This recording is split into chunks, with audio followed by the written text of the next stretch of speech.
Je viens de Besançon, en Franche-Comté, et j'ai grandi à Paris. J'ai vécu à Paris pendant 15 ans à peu près.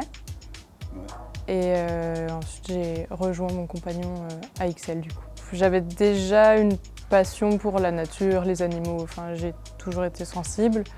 Je travaillais dans les médias à la base, donc vraiment rien à voir. Et en fait, avec les différents confinements et d'être ici avec le jardin, je me suis vraiment investie dans le jardin, je me suis rendu compte que ça me plaisait.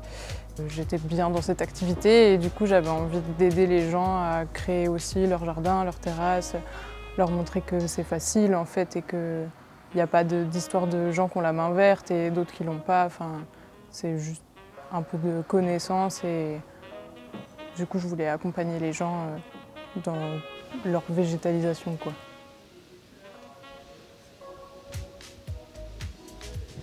Alors, déjà la première chose, premier conseil que j'ai envie de donner, c'est de ne pas faire le grand nettoyage dans son jardin. On voit dans beaucoup de livres de jardinage qu'à partir de l'automne jusqu'à l'hiver, c'est le moment de faire le grand nettoyage, de tout tailler, de tout nettoyer, de jeter les feuilles. Je pense qu'aujourd'hui, vu le contexte et la biodiversité qui est en déclin, justement, il faut aussi apprendre que des plantes qui sont sèches ou des feuilles mortes, c'est pas forcément des déchets.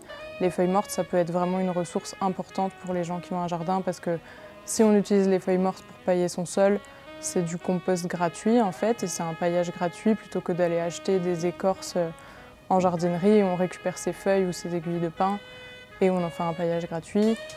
Pareil, laisser quelques plantes monter en graines et du coup avec les graines apparentes, même si elles sont sèches, en fait, ça fait une ressource pour les oiseaux de nourriture. Donc ça évite d'avoir à acheter des graines et ça permet d'observer les oiseaux dans son jardin.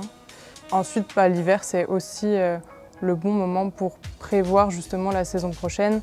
On a tendance à se soucier de son jardin au printemps parce que les jardineries ou les centres commerciaux font énormément de pubs à ce moment-là parce qu'il y a des petites fleurs dans les arbres et que du coup ça paraît être le bon moment pour le faire.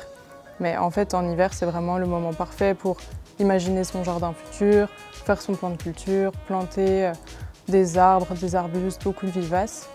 Donc voilà, peut-être qu'en hiver, le meilleur conseil que je puisse donner, c'est prévoir la saison prochaine et voilà, accueillir la biodiversité aussi. Ok.